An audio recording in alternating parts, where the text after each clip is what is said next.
Olá a todos, sejam bem-vindos ao nosso canal Instituto Gaudiya Vaishnava de Educação. Meu nome é Maha Krishnanam e o objetivo desse canal sempre foi ser fiel a ser uma comparação entre o conhecimento ocidental acadêmico, teologia ocidental, se é que se pode chamar de ocidental, no sentido de que teologia é uma coisa universal, e a sabedoria milenar que provém dos Vedas, né? Textos como Srimad Bhagavatam, Bhagavad Gita, os Upanishads, pelo viés do Gaudiya Vaishnavismo de Chaitanya Mahaprabhu, Rupa, Sanatana e Jiva Goswamis. Ok? Então, nessa videoaula, ela faz parte de uma grande conferência, né? De um estudo muito maior, que é o Uddhava Gita, que é a sessão que está no 11º canto do Srimad Bhagavatam, um diálogo entre Krishna e Uddhava.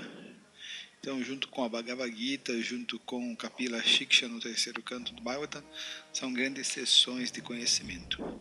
Especialmente essa Uddhava Gita que nós estamos estudando, ela é muito especial porque é Krishna falando em primeira pessoa para seu querido e muito íntimo, amadíssimo devoto Sri Uddhava. Então, o Uddhava Gita, então aqui esse é o nosso 7º estudo, já é a nossa 7ª videoaula, e nós vamos estar abordando o capítulo 13. Então, o capítulo 13 chama-se Hansavatar, responde às filhas, responde às perguntas dos filhos do Sr. Brahma. Quem são os filhos do Sr. Brahma? Os 4 Kumaras, Sanaka, Sanatana, Sanat e Sananda Kumar. Os 4 filhos mentais do Sr. Brahma. Então, basicamente, esse capítulo vem trabalhar como é que a pessoa alcança desenraivamento material, a liberação. Ele está conectado com o capítulo anterior, o capítulo 12, que foi falado sobre o serviço devocional, mas o que tem de especial, o diferencial desse capítulo é a maneira científica e geral, ou seja, mesmo pessoas com outros adhikaras, né, yogis, gyanis, alcançam a realização seguindo as formas desses primeiros versos. Que nesse sentido, esse capítulo 13 aqui do Uddhava Gita se assemelha muito ao capítulo 14 e ao capítulo 17. Por quê? Enredamento material, basicamente, é a confusão da alma, Prakriti Kriyamanani Gunai Karmani Sarvashaha Hankara Vimudatmaha. A confusão da alma iludida por Maya e pelo falso ego, Ahankara, que fica aprisionada pelos 3 modos da natureza material. Então, enredamento material significa estar enredado em bondade, paixão e ignorância. Então, Krishna vai ensinar como se desenredar desses 3 modos da natureza material. Então, vamos lá. Então, aqui o primeiro verso. A Suprema Personalidade de Deus disse: os 3 modos da natureza material, a saber, bondade, paixão e ignorância, pertencem à inteligência material e não à alma espiritual. Mediante, ou seja, os 3 modos da natureza material, eles dominam, eles enredam a nossa consciência, a inteligência, a mente. Isso quer dizer o quê? Que a nossa consciência é que fica presa, enroscada nos 3 modos da natureza material. A alma, ela nunca teve contato com os 3 modos, porque a posição da alma é sempre em Vishuddha Sattva, em bondade pura. Então, essa consciência, Chitta, mente, inteligência, falso ego, eles fazem a interface entre a alma espiritual pura e a Prakriti, esse mundo material. Então, é nessa consciência em contato com os três gunas que acontece o virtual enredamento da alma espiritual. Mediante o desenvolvimento da bondade material, a pessoa pode subjugar os modos da paixão e ignorância. E mediante o cultivo da bondade transcendental, aqui já é Vishuddha Sattva, um nível da consciência pura, não mais o nível das consciências materiais em vigília, sono e sono profundo. Então, o cultivo dessa bondade transcendental, Vishuddha Sattva, Shuddha Sattva, Vasudeva Sattva, que é quando Krishna se manifesta na consciência. Lembrando que a consciência é o sintoma da alma, mas assim como onde existe fogo vai existir luz e calor, aonde existe alma, certamente vai existir a consciência. Então, assim como a luz e o calor estão para o fogo, a consciência está para a alma. Isso foi falado por Kapila Deva no seu Kapila Shiksha. Então aqui está dizendo, Krishna dizendo Uddhava, que até mesmo da bondade material, porque a bondade do mundo material ela é sempre mesclada, ela nunca é pura. Ela vai estar contaminada ou por sattva, ou por rajas, ou por tamas, ou por paixão, ou por ignorância. E a consciência aqui é mishra, né? A bondade aqui é mishra, misturada, mesclada, ou com paixão ou com ignorância. Então, Shanti Thakur dá uma introdução elucidativa sobre esse capítulo, dizendo: nesse capítulo, o Senhor Shri Krishna explica que a pessoa deve abandonar seu apego aos três modos da natureza material e também descreve-se a história da encarnação de Hansa. Esse é um detalhe interessante. A alma confusa, iludida, ela acredita que pode desfrutar desse mundo material. Desfrutar desse mundo material, basicamente, significa desfrutar dos três modos da natureza material. Por exemplo, atração por uma mulher ou atração pelo sexo oposto. Na verdade, o que está acontecendo aí é a influência, o ímpeto do modo da paixão. Ou então alguém que se atrai por intoxicantes, como bebida alcoólica ou drogas. Então, na verdade, a pessoa está desfrutando, na verdade, da maguna, ou do modo da ignorância. Então, de maneira muito sutil, o que a entidade viva desfruta nesse mundo material são dos três modos da natureza material. Então, para a pessoa estar liberta, moksha é o ato simples, eu sei que não é tão simples, pelo contrário, para uma encarnada é muito difícil, de você renunciar, se desapegar, não querer mais cooperar, não querer mais se conectar com esses três modos, bondade, paixão e ignorância. No capítulo anterior, o Senhor concluiu que a pessoa deve destruir a existência dos três modos da natureza material, utilizando o machado do conhecimento. Lembre-se dos 5 primeiros versos do capítulo 15, né, da figueira de Bengala. Então, a única maneira de você resolver o problema seu de enredamento é derrubando, cortando o seu apego com o mundo material. E como é que você corta com esse apego? Com o conhecimento de que eu sou uma alma espiritual, com o conhecimento que vai ser dado e foi dado por Krishna até agora. Agora, nos próximos 7 versos, ele irá explicar como alguém pode adquirir conhecimento.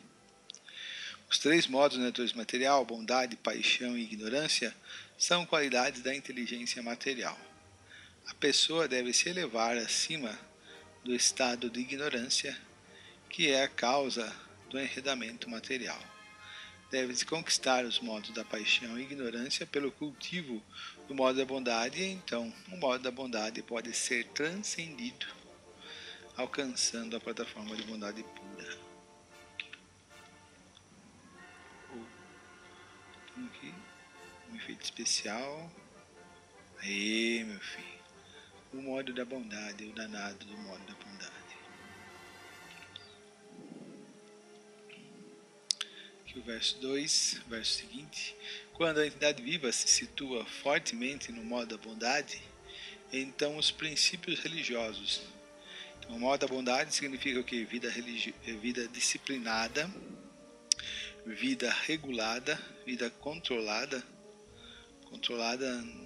no sentido de controle que vai levar à liberdade. E modo da bondade significa vida religiosa, caracterizados pelo serviço devocional a mim. Então isso se torna proeminente, né? No modo da bondade, a vida religiosa, sadhana, vai de sadhana bhakti seguir as regras e regulações dos Vedas ou dadas pelo mestre espiritual. Então isso vem à tona. Bom, faltou a gente ler ainda o verso 3. Não se preocupem, o método aqui que nós estamos utilizando é faça você mesmo. Eu estou sentando aqui numa cadeirinha, uma mesinha e falando com os recursos que eu tenho, especialmente com a minha total inaptidão, minha completa estupidez para mexer nessas novas tecnologias. Então vamos lá, verso 3, depois desse adendo. Os princípios religiosos fortalecidos pelo modo da bondade destroem a influência da paixão e ignorância. Quando são dominadas a paixão e a ignorância, sua causa original, a irreligião, então é de avidya e ignorância que surge irreligiosidade. É rapidamente subjugada.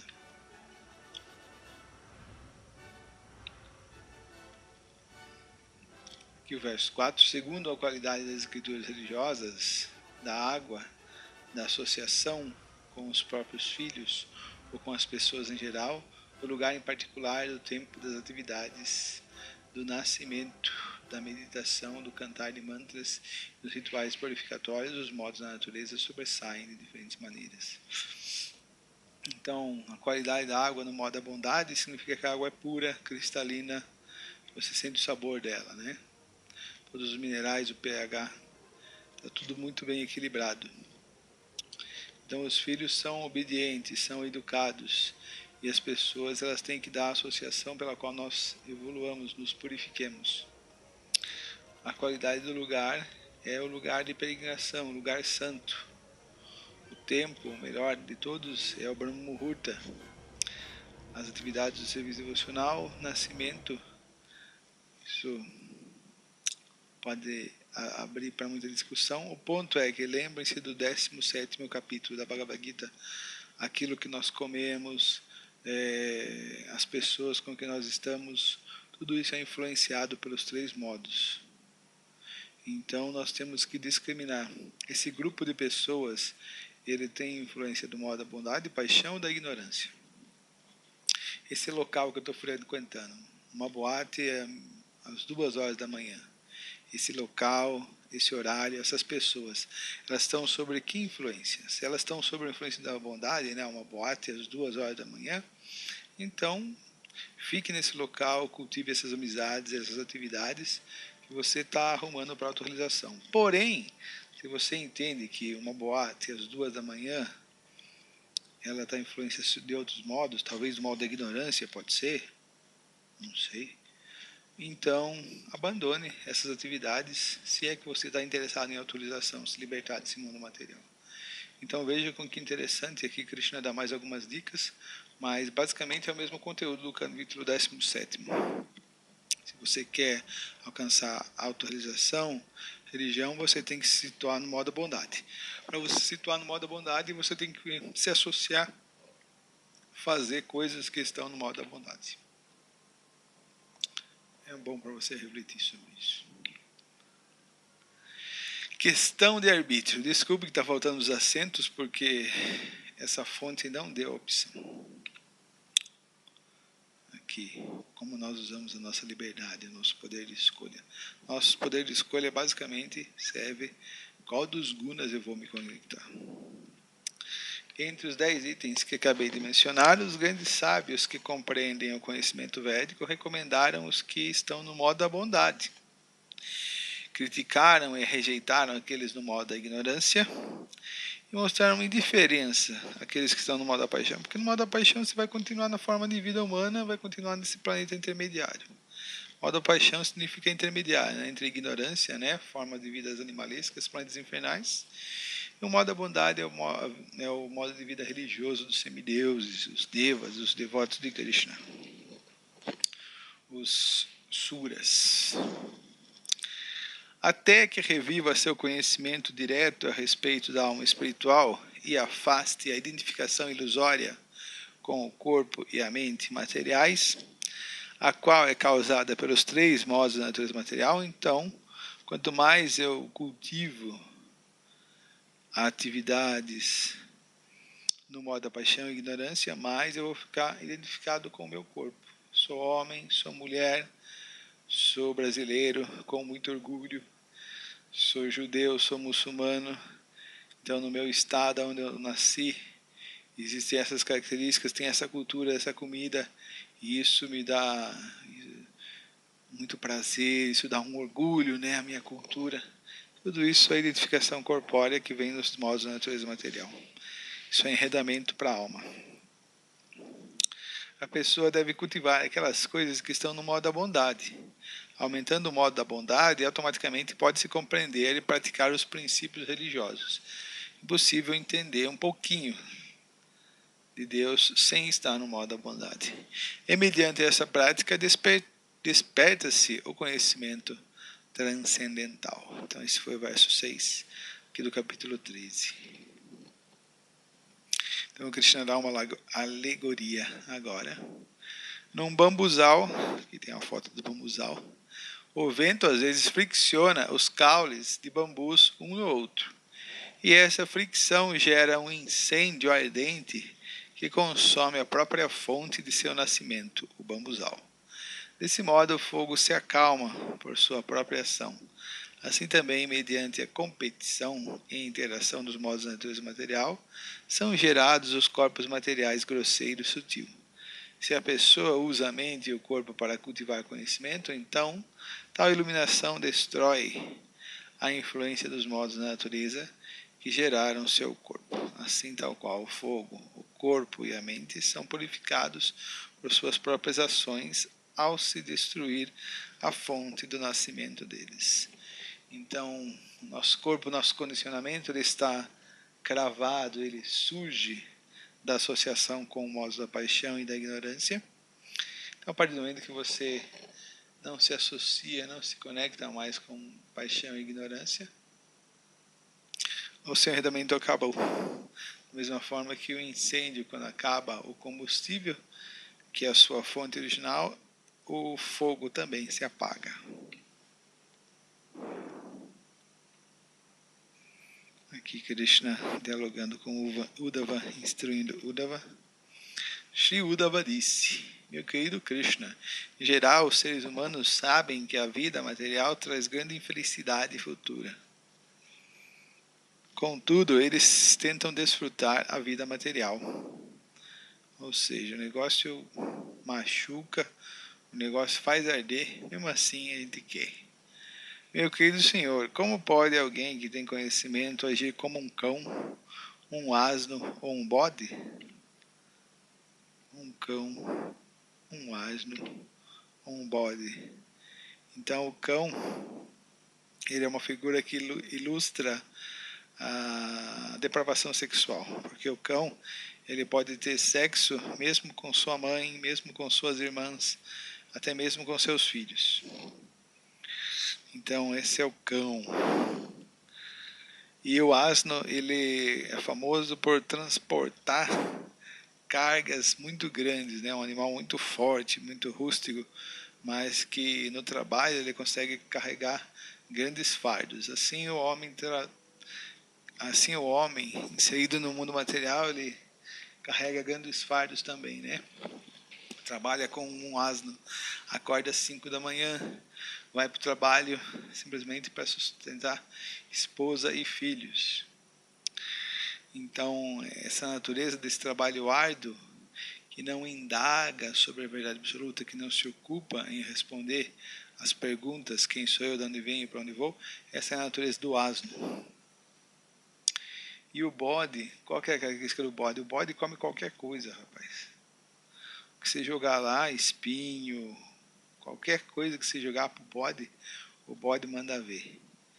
Então, depravados sexuais, trabalhadores que não indagam, né, ugra karma, e glutões, a vida humana não é para ser desperdiçada assim. O Uddhava está inquirindo por que o ser humano acaba parecendo, tendo atividade semelhante desses animais.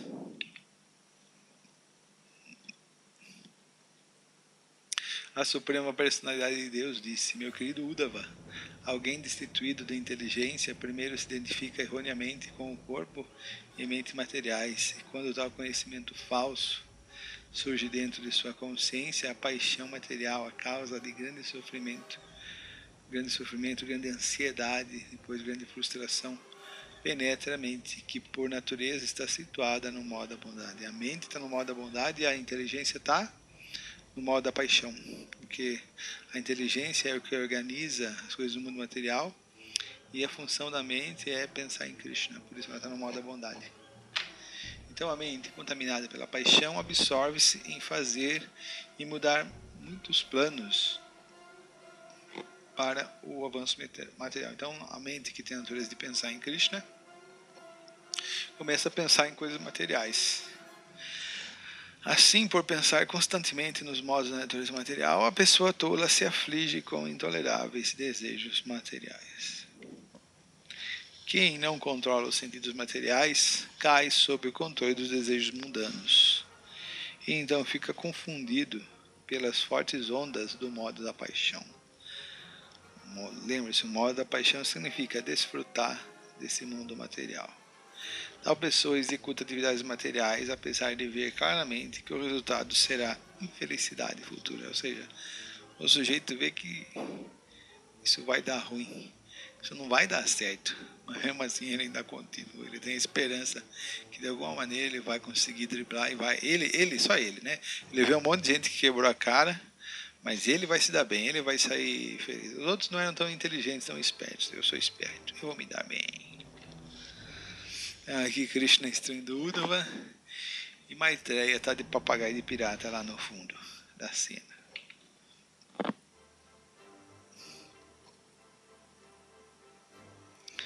Ainda que a inteligência de uma pessoa erudita possa se confundir devido aos modos da paixão e da ignorância, ela deve com cuidado trazer a mente sob controle. Mesmo recado do 6º capítulo, né? Como é que você faz se você cai? Como eu faço para controlar a mente? Simplesmente com determinação e o processo correto, né? Caiu do cavalo, levanta e continua. Ela deve, com cuidado, trazer a mente sob controle. Vendo claramente a contaminação dos modos da natureza, ela não fica apegada. Então aqui uma grande instrução para vocês. Mau humor. O cara está mal-humorado. A pessoa deve ser atenta e grave. E nunca preguiçosa ou mal-humorada. Tem o verso Utsaha Nishayadhaira Tata Karma Pravartanat. Então esse é o 3º verso, se eu não me engano, do Upadeshamrita, 3º ou 2º. Então ele explica como se alcança o serviço devocional puro, 3º verso. Então ali o Utsaha, no livro Bhakti Aloka do Bhaktivinoda Thakur dá um significado, ele dá uma explicação tão profunda para essa questão do Utsaha, que é totalmente o oposto da preguiça, né, do mau humor. A pessoa tem que ter uma boa disposição, ela tem que ter uma disposição de gratidão e estar bem humorada. E especialmente sempre cumprir com afinco os seus deveres, né? Nunca ser preguiçosa. Que é isso que vai levar ela à autorrealização, ao escape, a quebrar o ciclo de nascimentos e mortes. Aqui está dizendo o quê? O contrário, né? A pessoa deve ser atenta e grave, e nunca preguiçosa ou mal-humorada, dominando os procedimentos do yoga referentes às posturas sentadas e à respiração apropriadas. Ela deve praticar a concentração da mente em mim durante o alvorecer, o meio-dia e o pôr do sol. E dessa maneira a mente deve pouco a pouco absorver-se por completo em mim. Então, lembrando que porque Krishna está falando sobre yoga? Lembrando que aqui nós estamos em Dwapara Yuga, apesar do processo de yoga ter sido em Satya Yoga, mas lembre-se, o processo de Ashtanga Yoga, Dhyana Yoga, é o processo de yoga original, é o processo mais elevado. O processo de Harinama no Kirtana sempre existiu e sempre vai ser muito purificatório. Mas em Kali Yuga ele ganha uma força, né? Especialmente pela misericórdia de Mahaprabhu. Então, pelo fato do processo da Ashtanga Yoga ser o processo de yoga original, por isso Krishna está falando porque é um processo autêntico. Mas nós, Kali Yogiscos, habitantes de Kali Yuga, se tornou imprático a ação, a prática de Ashtanga Yoga. A gente não consegue fazer simplesmente isso. O verdadeiro sistema do yoga, conforme ensinado por meus devotos, encabeçados por Sanaka Kumara, consiste apenas no seguinte: tendo retirado a mente de todos os outros objetos, a pessoa deve absorvê-la direta e adequadamente em mim. Esse foi o verso 14 do capítulo 13. Então, Sri Uddhava disse: meu querido Keshava, em que ocasião e sob qual forma instruíste a ciência do yoga, a Sanaka e outros? Agora desejo conhecer esses fatos. Então aqui Krishna instruindo Uddhava, e aqui o processo de yoga.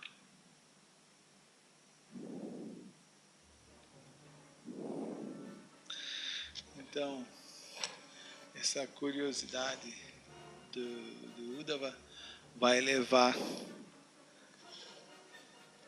Krishna a falar sobre a sua aparição para os 4 Kumaras, sobre a forma de Hansa Avatara. Então, Hansa em sânscrito quer dizer cisne, ou seja, a encarnação do cisne, que é muito especial. E aqui nós vamos poder beber, degustar, a alma vai poder degustar das instruções de Krishna sobre a forma de Hansa, do cisne, dada aos 4 Kumaras. Então vamos fazer uma leitura dos versos 22 e 42, lembrando que em determinado momento os 4 Kumaras fizeram essa perguntinha aqui ao Sr. Brahma, ao pai deles, ao guru deles. Os sábios encabeçados por Sanaka disseram: ó Senhor, as mentes das pessoas naturalmente sentem-se atraídas aos objetos materiais dos sentidos, e de modo semelhante os objetos dos sentidos, sob a forma de desejo, entram na mente. Portanto, como pode alguém que deseja liberação e que deseja atravessar a esfera das atividades relacionadas com o gozo dos sentidos, destruir esta relação mútua entre os objetos dos sentidos e a mente? Por favor, explica-nos isto. Então, é o apego aos objetos dos sentidos que prende a alma no mundo. Então, eles querem saber em que momento, né?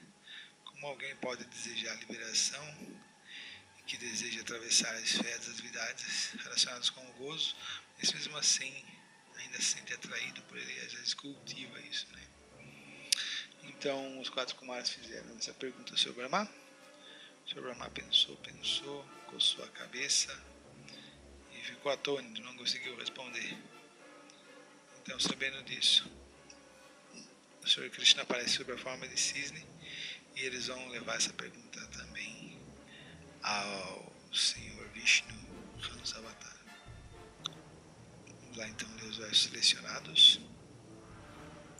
Meus queridos Brahmanas, e quando me perguntais quem sou, acreditais que também sou uma alma ativa e que não existe nenhuma diferença entre nós? Então aqui Hansa Avatar, ele recebeu a primeira pergunta dos 4 Kumaras: quem és tu? Então aqui nesse verso 22 ele está respondendo, para a gente ganhar tempo. Então a primeira coisa que Hansa Avatar vai fazer é definir muito bem nessa Manda Gyana qual é a posição das 10 divas comuns, das divas, e a posição dele. Só assim pode existir conhecimento, né? Quem é Krishna, Vishnu Tattva, e quem somos nós, Diva Tattvas? Qual a relação, qual a procedência entre nós?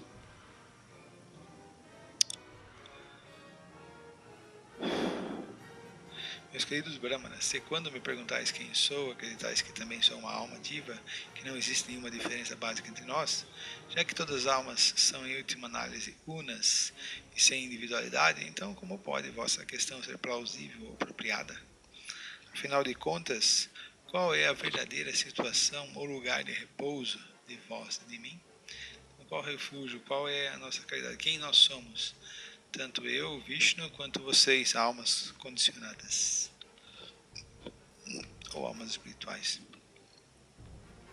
Se ao me perguntardes quem és, vós vos referieis ao corpo material, então devo salientar que todos os corpos materiais se constituem de 5 elementos, a saber, terra, água, fogo, ar e éter.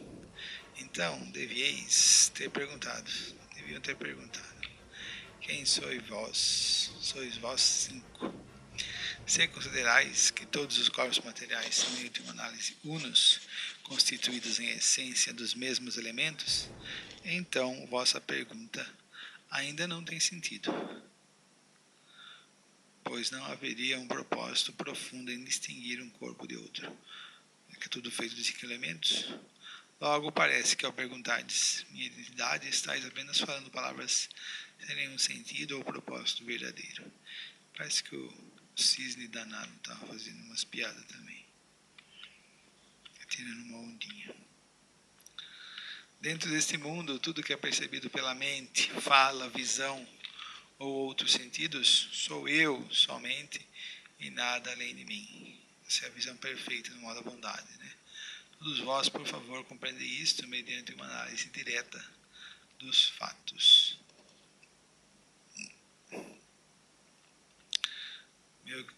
Meus queridos filhos, a mente tem uma tendência natural de entrar nos objetos dos sentidos materiais e fica grudada, né? E de forma semelhante, os objetos dos sentidos entram na mente. Mas tanto esta mente material quanto os objetos dos sentidos são meras designações que cobrem a alma espiritual, que é parte integrante de mim.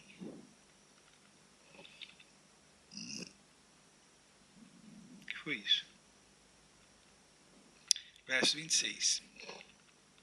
A pessoa que assim me alcançou, por entender que não é diferente de mim, compreende que a mente material se aloja dentro dos objetos dos sentidos, em virtude do constante gozo dos sentidos, e que os objetos materiais existem sobretudo dentro da mente material. A gente fica pensando neles, pensando. Às vezes, quando a gente entra em contato, na verdade, a ação em si não é tão relevante como quando a gente ficava consumindo, né, friccionando, devaneando esses objetos na mente, né? A fantasia que a mente faz sobre os objetos sentidos às vezes é muito mais interessante, muito mais envolvente que o próprio contato com os objetos. Tendo compreendido a minha natureza transcendental, ela abandona tanto a mente material quanto seus objetos. Ela começa a repudiar, ignorar os pensamentos da mente. Vigília, sono e sono profundo são as 3 funções da inteligência e são causados pelos modos da natureza material. E quando a pessoa está vigilante, ela está em modo da bondade, está acordada, desperta. Quando a pessoa está dormindo, sonhando, ela está no modo da paixão. Quando ela está em sono profundo, desmaiada, ela está no modo da ignorância. Verifica-se que a entidade viva dentro do corpo possui características diferentes desses três estados e assim permanece como testemunha deles. Essa é uma das grandes observações da posição do eu, da alma nesse mundo. O que ele faz? Ele apenas observa, testemunha. Ele não entra em contato com esse mundo. Por quê? Porque a única coisa que a alma faz é de ver a Swarupahai, Krishna Nityadasa. A alma é serva eterna de Krishna. Ela só age para a satisfação de Krishna. Qualquer outro tipo de atividade e ação é influência dos 3 modos com relação à consciência. A alma espiritual está presa no cativeiro da inteligência material, que está grudada nos gunas, amarrada pelas cordas dos gunas, que lhe concede constante ocupação nos modos ilusórios da natureza. Muita ocupação, muito trabalho, muito busy. Mas eu sou o 4º nível de consciência. Opa, o 5º elemento aí. Além da vigília, sonho e sono profundo. Situando-se em mim, a alma deve abandonar o cativeiro da consciência material. Nesse momento, a entidade viva renunciará automaticamente aos objetos materiais sentidos e à mente material. O falso ego da entidade viva coloca-o no cativeiro. Eu sou. Então, eu quero um lugar ao sol. Eu sou muito especial. Quero reconhecimento, fama e gozos sentidos. Então, quem está buscando isso é o ego, né? Eu sou, eu faço. E concede exatamente o oposto daquilo que ele de fato desejava. Aconteceu isso alguma vez com vocês? Vocês estavam tendo uma expectativa tão grande de acontecer algo, de conseguir algo, mas simplesmente não conseguem, quando conseguem é totalmente frustrante, não é aquilo que você esperava? Ou então quando conseguem, na verdade, foi muito mais uma maldição do que uma bênção, deu tudo errado no final, foi muito pior do que se esperava? Bem-vindo ao mundo material. Portanto, a pessoa inteligente deve abandonar sua ansiedade constante, isso é uma boa tradução do que é mundo material, de desfrutar a vida material e permanecer situada no Senhor, que está além das funções da consciência material.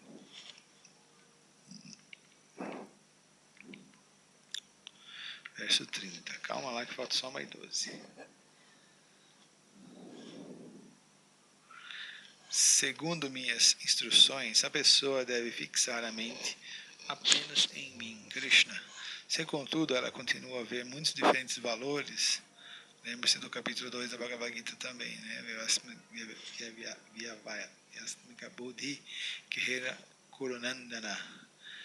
Que a pessoa transcendental ela tem a mente fixa, Samadhi, a mente fixa em Krishna, que é o verdadeiro ponto real.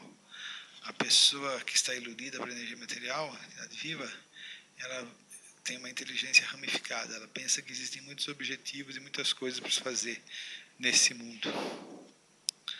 Se, contudo, ela continua a ver muitos diferentes valores e metas na vida, em vez de ver tudo em mim, então, embora aparentemente acordada, ela está, na verdade, sonhando, dormindo no colo da bruxinha Maya, devido ao conhecimento incompleto, assim como alguém pode sonhar que acordou de um sonho. Isso é miserável. Vocês já tiveram essa experiência?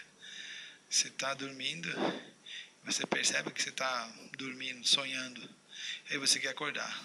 Aí você acorda, só que você ainda continua sonhando. Isso é tão agonizante. Porque é um enredamento, assim. Você está preso, eu quero sair desse sonho, eu quero acordar para a vida real, que é ilusória, é um sonho também. Socorro. E aí você não consegue. Aí quando você acorda dentro do sonho e continua sonhando. É uma prisão dentro de uma prisão. Socorro. Então ela está, na verdade, sonhando devido ao conhecimento incompleto, assim como alguém pode sonhar que acordou de um sonho. Socorro. Verso 31. Aqueles estados de existência que são concebidos como separados da suprema personalidade de Deus não têm existência real, embora criem um sentido de separação da verdade absoluta. Ou seja, tudo que você não vê uma conexão com Krishna é ilusório. No sentido que está enredando, está prendendo você e está influenciado pelos gunas. Mas quando você vê tudo na perspectiva correta, ou seja, tudo conectado com Krishna, aí sim é consciência pura. Embora crie um sentido de separação da verdade absoluta, assim como quem experimenta um sonho, o danado. Um sonho imagina muitas diferentes atividades e recompensas. Então, no sonho você pode falar, agora eu vou ganhar 1 milhão. Mas depois, a hora que você vai pegar 1 milhão, você acorda. Tchan, tchan. Mais ou menos isso, o mundo material. Devido ao sentido de uma existência separada da existência do Senhor, a entidade viva erroneamente executa atividades fruitivas, achando que ela vai se dar bem sem Krishna, achando serem elas a causa de recompensas e destinos futuros. Eu vou trabalhar que nem um asno e vou ficar rico. Eu sou a causa, minha inteligência, minha expertise, minha ladinez. Então eu vou me dar bem devido aos meus esforços. Isso se chama arrancar falso ego, seu bobão.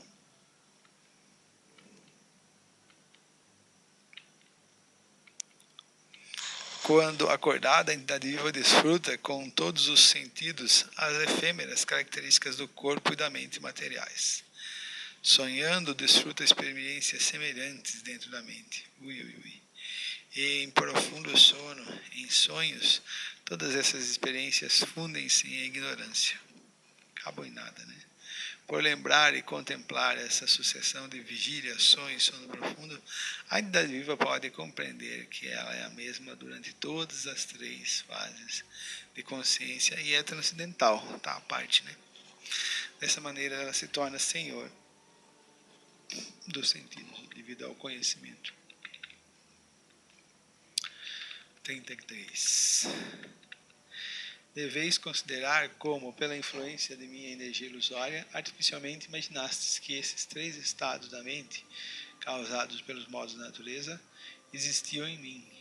Tendo averiguado de uma vez por todas a verdade sobre a alma, deveis utilizar a afiada espada do conhecimento, adquirido através da reflexão lógica e das instruções dos sábios, através dos Vedas e da própria contemplação e dos textos védicos, para extirpar por completo o falso ego, que é o foco de todas as dúvidas. Todos vós deveis então adorar a mim, que estou situado dentro do coração.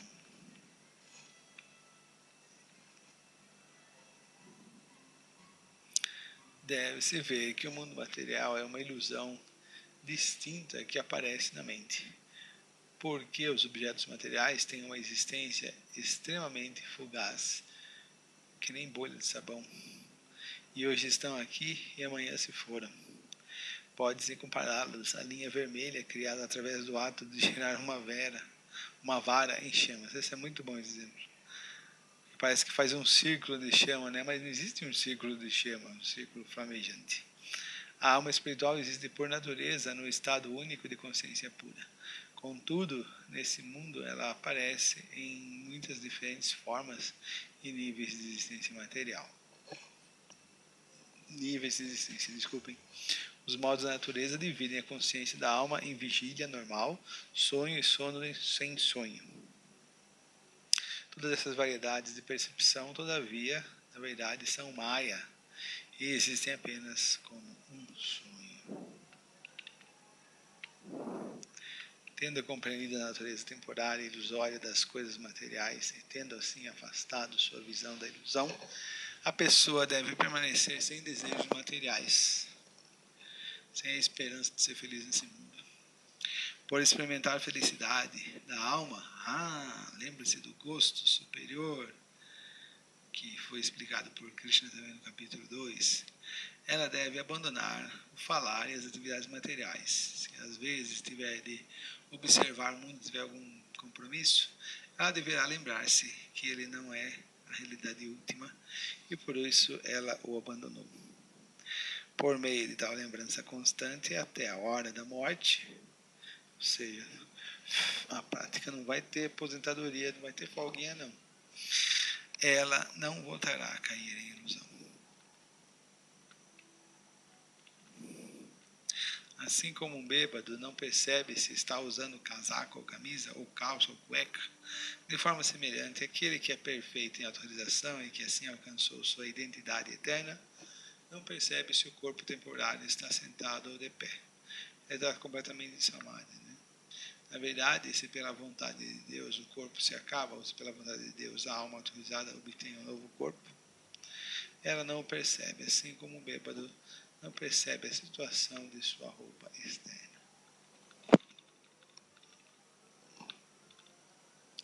Verso 37. O corpo material, de certo, se move sob o controle do destino supremo, karma, né?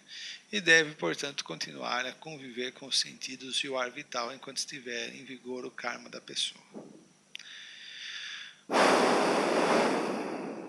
Uma alma autorizada, contudo, que está desperta para a realidade absoluta, que está assim altamente situada na plataforma perfeita do yoga, jamais voltará a se render ao corpo material e às suas múltiplas manifestações, sabendo que esse é tal qual um corpo visualizado num sonho. Da mesma forma que o nosso corpo material ele tem a mesma existência, a mesma substância, né? A mesma profundidade que o corpo que a gente tem num sonho. Acaba que nem uma bolha de sabão também. Meus queridos Brahmanas, agora vos expliquei o conhecimento confidencial a respeito de Sankhya, que é o que Kapila também explica, mediante o qual a pessoa distingue filosoficamente a matéria do espírito, Purusha Prakriti, né? E de Ashtanga Yoga. Lembre-se, Sankhya termina em Ashtanga Yoga. Mediante o qual a pessoa se une ao Supremo. Um processo você encontra a raiz, e outro processo é o de regar a raiz. Mas o processo mais eficiente para regar a raiz é o processo de Bhakti Yoga. Por favor, compreendei que sou a Suprema Personalidade de Deus, Vishnu, e que apareci diante de vós desejando explicar vossos verdadeiros deveres religiosos.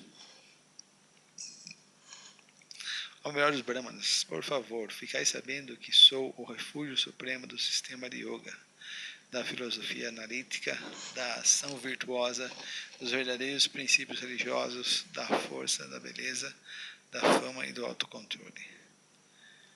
Isso eu lembro do 10º capítulo da Gita também.